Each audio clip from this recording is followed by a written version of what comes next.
Varicose veins తో బాధపడుతున్నారా? భారతదేశంలోనే బెస్ట్ ట్రీట్మెంట్ అందించే ఏకైక హాస్పిటల్ ఏవిస్. నమస్తే రమగారు. నమస్తే జయ. రమగారు, పిల్లలకి సంబంధించి వాళ్ళకి కొంచెం ఒంట్లో బాగోకపోయినా లేకపోతే బాగా చదువుకోవాలన్నా భయపడుతున్నా మనం రకరకాల మంత్రాలు లేకుంటే చదువుకోవాల్సిన ఏదైనా దేవుడికి సంబంధించిన ఒక 2 లైన్లు పద్యాలు అలాంటివి నేర్పిస్తూ ఉంటాము. హనుమాన్ చాలీసా చదువుకోండి అనో భయపడుతుంటే అట్లా చెప్తాం. బాగా చదువుకోవాలంటే దానికి సంబంధించిన విధి విధానం ఉంటుంది. అయితే జీవితంలో ముందుకు వెళ్ళాలి, వీళ్ళు ఎక్కడా ఇబ్బంది పడకూడదు, అంత సాఫీగా జరగాలి, ప్రతి తల్లిదండ్రి కోరుకుంటాం కదా. వీటికి సంబంధించి ప్రత్యేకించి ఏమన్నా ఉన్నాయా రమగారు? అంటే ఇప్పుడు మామూలుగా మంత్రాలు అనుష్ఠానాలు అందరూ చేయలేరు కదా జయ. ఫలానా మంత్రం, ఆ మంత్రం చెప్పడం నాకే తెలీదు. మంత్రాలు అనగానే వాటికి ఒక విధి విధానం, ఒక రకంగా పాటించాలి, ఒక నియమం, తర్వాత ఏమో గురువు దగ్గర నుంచి ఉపదేశం చాలా ఉంటాయి. అవన్నీ చేయలేకపోతాం. మనం తేలిగా ఏం చేస్తాం, శుక్లాంబరతనం నేర్పిస్తాం, ఇక ఆంజనేయ స్వామి మనోజవం నేర్పిస్తాం, దండకం నేర్పిస్తాం, వినాయకుడికి ఏవో 4 పద్యాలు నేర్పిస్తాం. అయితే తల్లులు చేసేందుకు ఒక మంచి ప్రక్రియ ఒకటి ఉంది జయ. మా ఇంట్లో చాలా కాలంగా చేస్తున్నారు మా అక్కయ్యలంతా, ఎంతకాలం నుంచో తెలుసు నాకు. ఇది ఒక ప్రత్యేకమైన విధానం. మామూలుగా సాధారణంగా మనకి ఎట్లా చెప్పుకుంటాం, రామాయణం ఆది కావ్యం. అవునండి. వాల్మీకి ఆది కవి.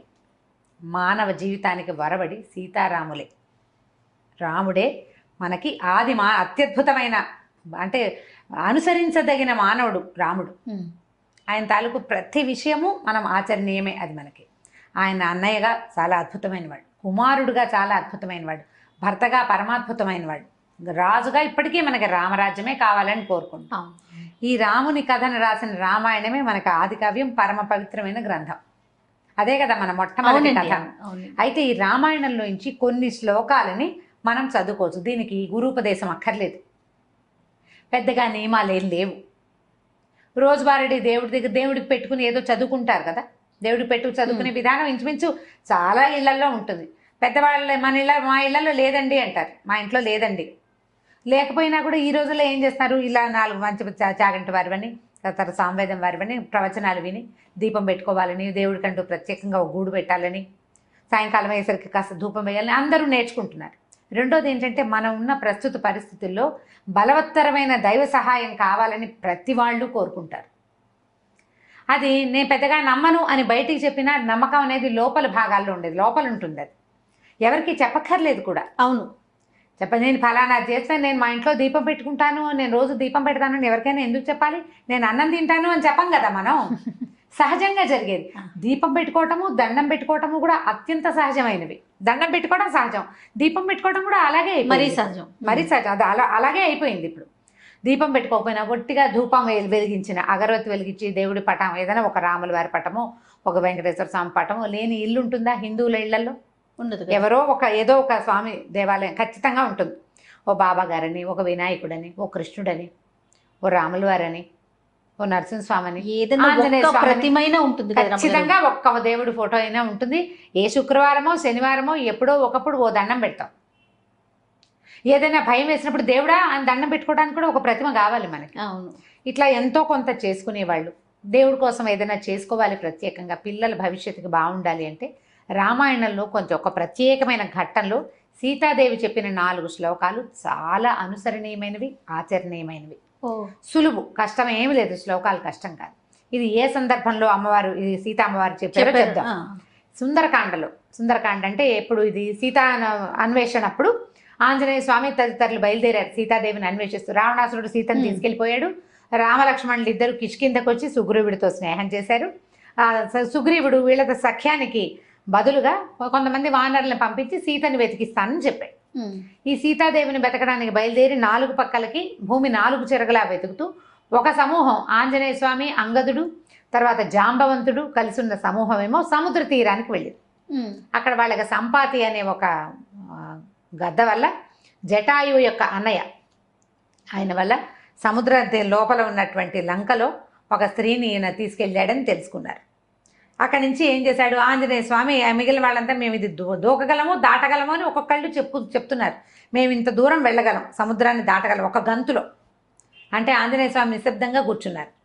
కూర్చుంటే ఈయన జాంబవంతుడు ఏం చెప్పాడంటే, మనందరికంటే కూడా ఎక్కువ శక్తిశాలి ఆంజనేయుడు, నువ్వు వెళ్ళగలవు అని ఈయనకి ఈ కిష్కింధ కాండలోనే ఇదంతా ఉంటుంది. సుందరకాండ స్టార్టింగ్ ఏంటంటే ఆంజనేయ స్వామి తన శక్తిని జ్ఞాపకం చేసుకుని ఇక్కడి నుంచి ఎగిరి లంకానగర ప్రవేశం చేయటం.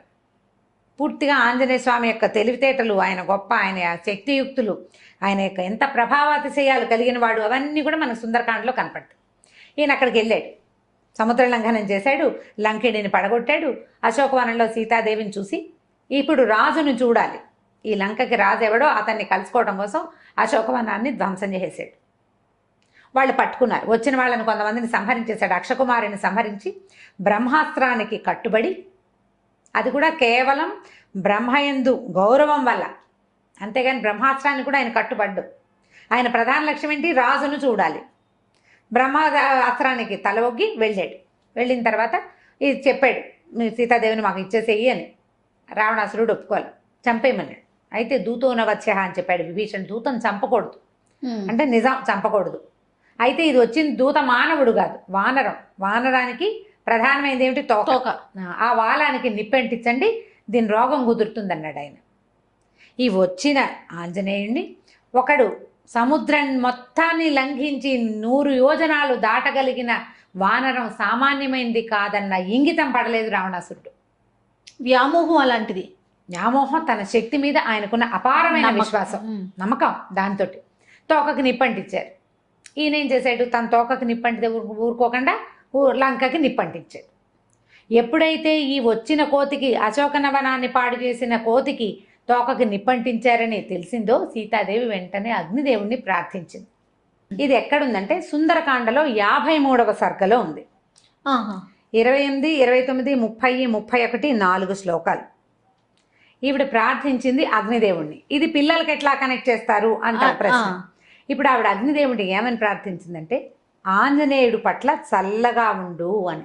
అగ్ని దాహకత్వమే అతని లక్షణం, కాల్చటం ఆయన గుణం. అవునండి.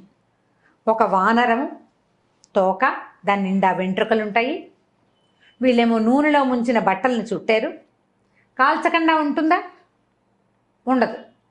అంత ప్రచండంగా కాల్చవలసిన అగ్నిని నా యొక్క పాతివ్రత్యం వల్ల, నేను ఎలాంటి దాన్నో, నా గొప్ప, నా భర్త, నేను, మా లక్షణాలు, నన్ను కాపాడడానికి వచ్చినవాడు, నన్ను కాపాడాలని కంకణం కట్టుకున్న సుగ్రీవుడున్నాడు, ఇదంతా నిజమైతే నువ్వు అతనికి చల్లగా ఉండాలి అని చెప్పింది. రాముడి గురించి చెప్తుంది. యద్యస్తి పతి శుశ్రూష యద్యస్తి చరితం తపః యది చాస్తి ఏకపత్నీత్వం శీతో భవ హనుమత అని. సీత కాదు, సీత మెలికశ. యద్యస్తి పతి శుశ్రూష, నేను నా భర్తకి శుశ్రూష చేసి ఉంటే, యద్యస్తి చరితం తపః, నేను చేసిన తపస్సు ఏదైనా ఉంటే, యది చాస్తి ఏకపత్నీత్వం, నా భర్త ఏకపత్ని వ్రతుడైతే, సీతోభవ హనుమత, ఆంజనేయుడికి చల్లగా ఉండు అని. ఎట్లాంటిది? రాముడి క్యారెక్టర్, సీతాదేవి క్యారెక్టర్. భగవంతుడు భగవతి, దేవుడు దేవి, వాళ్ళ యొక్క గొప్పతనమే ఇందులో ఉంది. ఆవిడ అడిగింది, ఇట్లా చెప్పిందనమాట. తర్వాత ఎదికించిది అనుక్రోశస్తస్య మయ్యస్తి ధీమత ఎదివా భాగ్యశేషో మే సీతోభవ హనుమత. ఎదిగంటే నా పట్ల నా భర్తకి బాధ ఉంటే, నా మీద అనుక్రోశం, అయ్యో నేను ఇలా తప్పిపోయాను, నేను నన్ను ఎవరో తీసుకుపోయారన్న దుఃఖం నా భర్తకు ఉంటే, ఆయనకు ఉందా లేదా? ఎంత బాధపడుతున్నాడు సీతాదేవి కోసం. వాడి మహా నరకం అనుభవించాడు రాముడు ఆమె లేకపోవటం వల్ల. ఎదివా భాగ్యశేషు, నా గనక కొంచెమైనా అదృష్టం ఉంటే ఇతనికి చల్లగా అవ్వాలి నువ్వు. బా, ఆవిడ అదృష్టం ఏమిటి? ఆంజనేయ స్వామి రావడం. ఏడాది సమయం ఇస్తే ఏడాది లోపలే ఆమెను వెతుకుతూ ఒకడు రావటం, ఆ వచ్చిన వాడు ఈమె ఇక్కడ ఉందని వెనక్కి వెళ్ళి చెప్పడం, వాళ్ళంతా వచ్చి ఈమెను రక్షించడం, సంవత్సర కాలంలోనే ఆవిడ అదృష్టమే అది. ఆవిడ ఏడాది టైం పెట్టింది. ఏడాది తర్వాత అయ్యి ఉంటే ఈవిడేమయ్యేది? కథ మారిపోయేది కాదు పూర్తిగా. ఎది మాం వృత్త సంపన్నాం తత్సమాగమలాలసాం సవిజానాతి ధర్మాత్మ శీతోభవ హనుమత. ఇప్పుడు నేను ఎలా ఉన్నానంటే, భర్తని కలుసుకోవాలన్న ఇదే ఉంది నా మనసులో. అది ఉన్నట్లయితే, నాకు నా భర్తని ఎంత కోరుకుంటున్నానో నా భర్తకి తెలిసినట్లయితే, నువ్వు ఆంజనేయుడికి చల్లగా ఉండు, సీతోభవ హనుమత, ఆంజనేయుడికి చల్లబడు. ఇప్పుడు రాముల వారికి సీతాదేవి మీద ఎంత ప్రీతి, ఎంత ప్రగాఢమైన అనురాగం ఉన్నాయో సీతాదేవికి అంతే లెవెల్లో ఉంది. అందుకని ఆవిడ అక్కడ రాజ్యశోభని వదిలిపెట్టేసి రాజ్యంలో ఉండకుండా ఈవిడ నీకేం అభ్యంతరం లేదు నువ్వు ఉండమన్నారు, అయినా సరే నేను ఆయనతో పాటు వనవాసానికి వచ్చేసింది. ఆయన్నే వెళ్ళమన్నారు, ఈవిడ్ని వెళ్ళమని అనలా. అవును, భర్తను వదిలిపెట్టలేక వచ్చేసింది. వాళ్ళిద్దరికి ఎంత పరస్పరమైన అనురాగం ఉంది. ఈ దేవీ దేవతలకు ఉన్న పరస్పరమైన అనురాగం ఒక భార్యాభర్తల మధ్య ఉన్న ప్రగాఢమైన అనురాగానికి గుర్తు అనమాట, ప్రతీక. దాని ప్రతీక అదే చెప్తుంది. తర్వాత యదిమాం తారయే దార్య సుగ్రీవ సత్యసంగర తస్మాత్ దుఃఖాంబు సంరోధాత్ శీతోభవ హనుమత. నా దుఃఖం ఆగడానికి నన్ను కాపాడాలని సత్యసంధుడైన సుగ్రీవుడు ప్రయత్నిస్తూ ఉంటే ఈ దుఃఖాన్ని అణచుకోవాలి నేను, ఈ దుఃఖం అణగాలంటే నువ్వు ఆయనకి చల్లగా ఉండాలి, ఆంజనేయుడికి. నా దుఃఖం పోవాలంటే సుగ్రీవుడు వచ్చి నన్ను రక్షించాలి. ఇప్పుడు ఇతను వెళ్ళాలి కదా, నేను రక్షించబడి అక్కడికి వెళ్తే నా దుఃఖము కష్టము నన్ను కాపాడాలని సత్యసంధుడైన సుగ్రీవుడు ప్రయత్నిస్తున్నాడు, ఇది జరగాలంటే నువ్వు చల్లబడు అని అగ్నిదేవుణ్ణి ఆజ్ఞాపించింది. ప్రార్థించినట్టు చెప్తారు. ఆవిడ ప్రార్థించింది కానీ అది ఒట్టి ప్రార్థన కాదు, ఆజ్ఞ. నేను పతివ్రతని, నువ్వు ఆగు అంటే ఆగాలి. నేను పతివ్రతనైతే, నా భర్త ఇట్లాంటి వాడైతే, మా ఇద్దరికి పరస్పరమైన అనురాగం ఉంటే, నాకు అదృష్టం ఉంటే, అంటే ఉన్నాయి ఉన్నాయి ఉన్నాయి ఉన్నాయి అని ఒప్పుకోవాలి. చెప్పకనే చెప్తున్నారు. ఇవన్నీ ఉంటే నువ్వు చల్లగా ఉండాలి అని ఆమె అగ్నిదేవుణ్ణి ప్రార్థిస్తే తోకకి చుట్టబడినటువంటి అంత అగ్ని సమూహం ఉన్న లంకంతా కాల్చేశాడు కానీ ఆయనకి ఏమీ కాలేదు, కసుగంధ లేదు, చల్లగా ఉంది తోక. ఆయనకి మండుతున్న తోకని నీటిలో ముంచి చల్లార్చుకున్నారు కానీ బాధ ఏమీ లేదు, ఆయనకి చల్లగానే ఉంది. అగ్నిని ఆర్పారు కానీ బాధ కాదు. ఈ 4 శ్లోకాలని తల్లులు గనక చేసుకుంటే, ప్రత్యేకంగా కుమారులకని చెప్పబడింది కానీ సంతానం కోసం, అమ్మాయిలు కానీ అబ్బాయిలు కానీ, పిల్లల భవిష్యత్తు పట్ల వాళ్ళు ఎక్కడికైనా వెళ్తే అక్కడ ఏదైనా ప్రమాదాలు ఎదురవుతాయన్న భయం ఉన్నా, పిల్లల తాలూకు సెటిల్మెంట్ మీద మనకి భయాలు అవి ఉండి జాతకాల్లో ఇబ్బందులు ఉన్నాయని, లేకపోతే అవకాశాలు రావట్లేదని బాధలు అవి ఉన్నా కూడా ఇది అలవాటు చేసుకోవాలి. ఇన్నిసార్లు చదవాలన్న నియమం లేదు. నియమం పెట్టుకోవడానికి ఒక చిన్న పద్ధతి ఉంది, కావాలంటే చెప్తాను అది కూడా. రోజువారీ మనం చదువుకునే స్తోత్రాల్లో ఈ 4 శ్లోకాలు చదువుకోండి. చాలా సింపుల్. 53వ సర్గలో ఉన్నాయి. తప్పకుండా 28, 29, 30, 31 డిస్క్రిప్షన్ బాక్స్లో పెడదాం ఈసారి. లాస్ట్ టైం పెట్టలేదని అందరు అడిగారు. ఈ శ్లోకాలు 4 వితౌట్ మిస్టేక్స్ పెడదాం తప్పకుండా. సో ఇవి గనక చదువుకుంటే పిల్లల భవిష్యత్తుకి భయం ఉండదు, భద్రత ఉంటుంది. భగవంతుడు వాళ్ళ వెనకాల నిలబడి కాపాడతాడు. రామాయణంలో ప్రతి అక్షరము మంత్రమేనని చెప్తారు. ప్రతి శ్లోకానికి దానికి ప్రత్యేకమైన శక్తి ఉంది. ఈ 4 శ్లోకాలకి ఉన్న శక్తి ఏంటంటే కాల్చవలసిన అగ్ని చల్లబడిపోవటం. అగ్ని చల్లబడిపోయిందంటే చూడండి, ఇప్పుడు సీతాదేవి ఆంజనేయ స్వామి కోసం కోరింది, ఒక తల్లి కుమారుడు కోసం కోరింది. అట్లా మనం గనక మన పిల్లల కోసం కోరుకుంటే ఈ పని అవుతుంది. ఒకవేళ మనకి ఏదైనా ప్రత్యేకమైన సమస్య అలా ఉందనుకోండి, 40 రోజులు పెట్టుకోండి.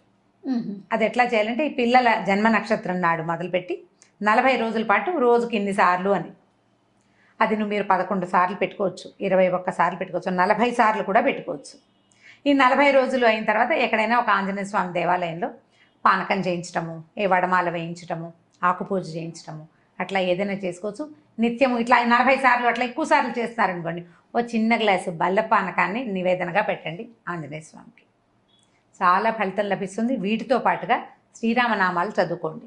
ఇవి చదివాక శ్రీరామ జయరామ సీతారామ అట్లా తారక మంత్రాన్ని కనుక చదువుకుంటే ఎక్కువ సార్లు మంచి శాంతిగా ఉంటుంది, చాలా ఉపయోగపడుతుంది. ఇప్పుడు మనం ఎలా అంటే ఇలా ఏదైనా ఒక శ్లోకాన్ని ఒక స్తోత్రాన్ని సొంత విషయాల కోసం వాడుకోవచ్చా అని ప్రశ్న వస్తుంది సాధారణంగా. తప్పకుండా వాడుకోవచ్చండి. మహర్షులు మనకు అందించింది మన జీవితాలు బాగుపడటం కోసమే. ఇప్పుడు దుర్మార్గుడైన కుమారుని కాపాడాలని అలాంటి భావాలతో ఉన్నా కూడా పిల్లలకి సజావైన ప్రవర్తన. కరెక్ట్. వాడు దుర్మార్గుడు, వాడు ఏదో చెడ్డ పని చేశాడు, వాడు రక్షించబడాలి, వాడు జైలు అయిపోకూడదు, ఏదో దొరికిపోకూడదు అని భావించి మీరు చదువుకుంటున్నారు అనుకోండి, అది కూడా తల్లుల ఇంటెన్షన్ ఏంటి, నా పిల్లాడు బాగుండాలని. బాగుపడతారు పిల్లలు. దుష్ప్రవర్తన ఉన్న పిల్లల కోసం కూడా ఇది తల్లులు గనక చేస్తే వాళ్ళ ప్రవర్తనలో కూడా మార్పులు వస్తాయి. చాలా ఉపయోగపడుతుంది. మనకి పూర్వం నుంచి పెద్దవాళ్ళు చెప్తున్నదే, రామాయణ అంతర్గత శ్లోకాలు ఇట్లా చాలా చోట్ల మనకు చెప్పబడతాయి. ఇది ఎక్సలెంట్గా పిల్లలకి సహాయకారిగా ఉంటుంది, తల్లులకి మనోధైర్యాన్ని ఇస్తుంది. ఆలోచించి చేసుకోండి నిదానంగా. చాలా అద్భుతమైన విషయం చెప్పారు రమ్మగారు. నమస్తే. నమస్తే.